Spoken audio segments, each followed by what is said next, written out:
ಹಂಪಿಯಲ್ಲಿ ಭಗವಾನ್ ಶಿವನಿಗೆ ಸಮರ್ಪಿತವಾದ ದೇವಸ್ಥಾನವೊಂದನ್ನು ಅತ್ಯಂತ ತಗ್ಗಾದ ಪ್ರದೇಶದಲ್ಲಿ ನಿರ್ಮಾಣ ಮಾಡಲಾಗಿದೆ. ಈ ದೇವಸ್ಥಾನದ ಮೇಲ್ಛಾವಣಿಯು ಈಗಿನ ಭೂಮಟ್ಟಕ್ಕೆ ಸರಿಸಮನಾಗಿರುವುದನ್ನು ಕಾಣಬಹುದು.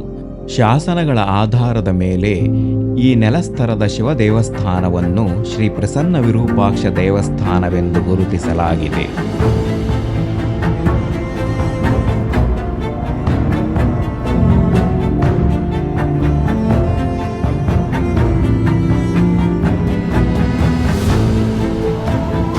ಶ್ರೀ ಪ್ರಸನ್ನ ವಿರೂಪಾಕ್ಷ ದೇವಸ್ಥಾನಕ್ಕೆ ಇಳಿದು ಹೋಗಲು ಮೆಟ್ಟಿಲುಗಳಿವೆ. ಪೂರ್ವ ದಿಕ್ಕಿನಲ್ಲಿ ಮೊದಲು ಕಾಣಸಿಗುವುದೇ ಅಪೂರ್ಣವಾದ ಮಹಾದ್ವಾರ. ಈ ಭವ್ಯವಾದ ಮಹಾದ್ವಾರವು ಪೂರ್ಣಗೊಂಡಿದ್ದರೆ ವಿಜಯನಗರದ ಅರಸರು ಕಟ್ಟಿಸಿರುವ ದೇವಸ್ಥಾನಗಳಲ್ಲಿರುವ ದ್ವಾರಗಳ ಹಾಗೆ ಎತ್ತರದ ಇಟ್ಟಿಗೆ ಮತ್ತು ಗಾರೆಯ ಗೋಪುರವನ್ನು ಹೊಂದಿರುತ್ತಿತ್ತು ಎಂದು ತೋರುತ್ತದೆ.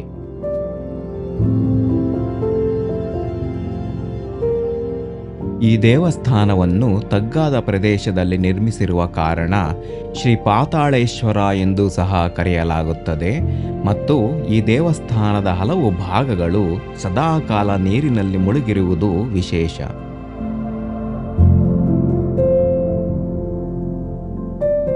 ತಗ್ಗಾದ ಪ್ರದೇಶದಲ್ಲಿ ದೇವಸ್ಥಾನವನ್ನು ನಿರ್ಮಾಣ ಮಾಡಿರುವ ಕಾರಣಗಳು ತಿಳಿಯದಿದ್ದರೂ ಸಹ ಈ ದೇವಸ್ಥಾನದ ವಾಸ್ತುಶೈಲಿಯ ಆಧಾರದ ಮೇಲೆ ಇದು 14ನೇ ಶತಮಾನದ ರಚನೆ.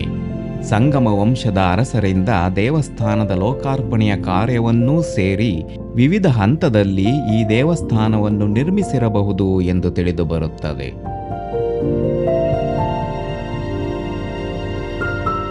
ಶ್ರೀ ಪಾತಾಳೇಶ್ವರ ದೇವಸ್ಥಾನದ ಪ್ರಾಂಗಣವು ವಿಶಾಲವಾಗಿದ್ದು, ಈ ಪ್ರಾಂಗಣದಲ್ಲಿ ಮುಖ್ಯ ದೇವಸ್ಥಾನ ಮತ್ತು ಉಪದೇಗುಲಗಳಿವೆ. ಮುಖ್ಯ ದೇವಸ್ಥಾನವು ಭಗವಾನ್ ಶಿವನಿಗೆ ಸಮರ್ಪಿತವಾದದ್ದು. ಪೂರ್ವಾಭಿಮುಖದ ಈ ದೇವಸ್ಥಾನದ ತಳವಿನ್ಯಾಸದಲ್ಲಿ ಮಹಾಮಂಟಪ, ಅರ್ಧಮಂಟಪ, ಅಂತರಾಳ ಮತ್ತು ಗರ್ಭಗೃಹಗಳಿವೆ. ಮುಖ್ಯ ದೇವಸ್ಥಾನಗಳಲ್ಲಾಗಲಿ ಅಥವಾ ಉಪದೇಗುಲಗಳಲ್ಲಾಗಲಿ ಸುಸ್ಥಿತಿಯಲ್ಲಿರುವ ದೇವತಾಮೂರ್ತಿಗಳು ಕಾಣಸಿಗುವುದಿಲ್ಲ. ಪೂರ್ವ ಭಾಗದಿಂದ ಒಳನಡೆದರೆ ಮೊದಲು ಸಿಗುವುದೇ ಅನೇಕ ಕಂಬಗಳುಳ್ಳ ಮಹಾಮಂಟಪ. ಈ ಕಂಬಗಳು ಅಲಂಕೃತ ಕಂಬಗಳಲ್ಲ, ಬದಲಿಗೆ ಸಾಧಾರಣ ಕೆತ್ತನೆಗಳನ್ನೊಳಗೊಂಡಿದೆ. ಆದರೂ ಈ ಕಂಬಗಳ ಸಾಲುಗಳು ಭವ್ಯವಾಗಿವೆ.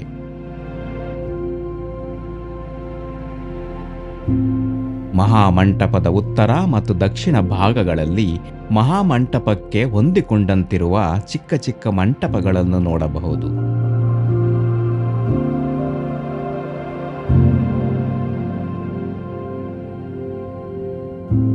ಮಹಾಮಂಟಪದಿಂದ ಹಾಗೆಯೇ ಕ್ರಮಿಸಿದರೆ ಅರ್ಧ ಮಂಟಪವಿದೆ.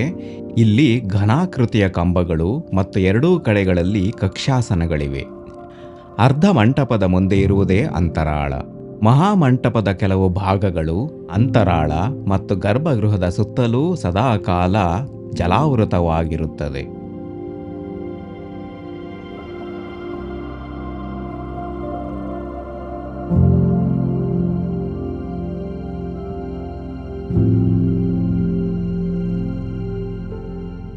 ಅಂತರಾಳದಲ್ಲಿ ಭಗ್ನವಾಗಿರುವ ಶಿವನ ವಾಹನವಾದ ನಂದಿ ವಿಗ್ರಹವಿದೆ. ಗರ್ಭಗೃಹದಲ್ಲಿ ಶ್ರೀ ಪ್ರಸನ್ನ ವಿರೂಪಾಕ್ಷ ಎಂದು ಕರೆಯಲ್ಪಡುವ ಶಿವಲಿಂಗವನ್ನು ಪ್ರತಿಷ್ಠಾಪಿಸಲಾಗಿದ್ದು, ಈಗ ಪಾಣಿಪೀಠ ಮಾತ್ರ ಉಳಿದಿದೆ.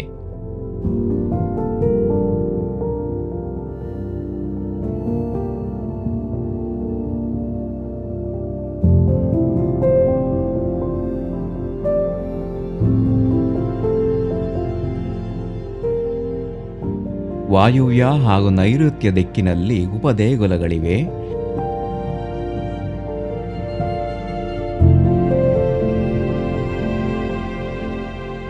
ನೈಋತ್ಯ ದಿಕ್ಕಿನಲ್ಲಿರುವ ದೇಗುಲಕ್ಕೆ ಇಟ್ಟಿಗೆಯಿಂದ ಕಟ್ಟಿರುವ ಶಿಖರವಿದೆ, ಆದರೆ ಇದು ಸುಸ್ಥಿತಿಯಲ್ಲಿಲ್ಲ.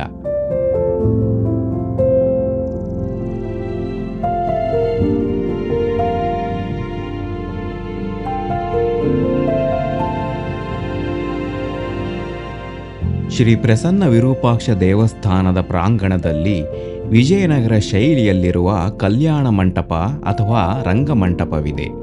ಕಲ್ಯಾಣ ಮಂಟಪದಲ್ಲಿರುವ ಕಂಬಗಳು ಬಹು ಅಲಂಕೃತ ಕಂಬಗಳು, ಮನಮೋಹಕ ಕೆತ್ತನೆಗಳನ್ನೊಳಗೊಂಡಿವೆ. 1513ರ ಶಿಲಾಶಾಸನವು ಶ್ರೀಕೃಷ್ಣ ದೇವರಾಯನ ಆಳ್ವಿಕೆಯಲ್ಲಿ ಶ್ರೀ ಪ್ರಸನ್ನ ವಿರೂಪಾಕ್ಷ ದೇವರ ಸೇವೆಗಾಗಿ ಕೆಲವು ಗ್ರಾಮಗಳನ್ನು ದತ್ತಿ ನೀಡಿದ್ದನ್ನು ದಾಖಲಿಸುತ್ತದೆ. ಶ್ರೀ ಪಾತಾಳೇಶ್ವರ ದೇವಸ್ಥಾನವು ಸರಿಸುಮಾರು 400 ವರ್ಷಗಳ ಕಾಲ ಮಣ್ಣಿನಲ್ಲೇ ಮುಚ್ಚಿ ಹೋಗಿದ್ದು, ಕ್ರಿಸ್ತಶಕ 1980ರ ಭೂ ಉತ್ಖನನದ ವೇಳೆ ಬೆಳಕಿಗೆ ಬಂದಿತೆಂದು ದಾಖಲಿಸಲಾಗಿದೆ.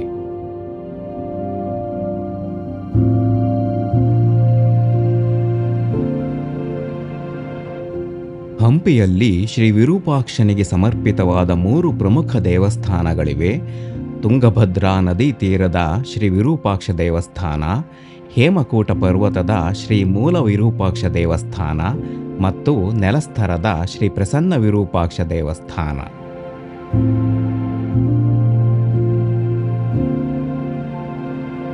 ಶ್ರೀ ಪ್ರಸನ್ನ ವಿರೂಪಾಕ್ಷ ದೇವಸ್ಥಾನದಿಂದ ಸ್ವಲ್ಪ ದೂರದಲ್ಲೇ ಶ್ರೀ ಆಂಜನೇಯ ಸ್ವಾಮಿ ದೇವಸ್ಥಾನವಿದೆ.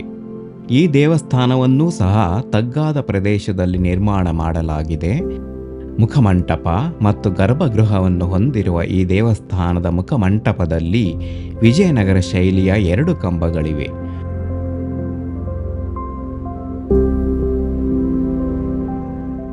ಗರ್ಭಗೃಹದಲ್ಲಿ ಶ್ರೀ ಆಂಜನೇಯ ಸ್ವಾಮಿ ಅವರ ವಿಗ್ರಹವನ್ನು ಪ್ರತಿಷ್ಠಾಪಿಸಲಾಗಿದೆ.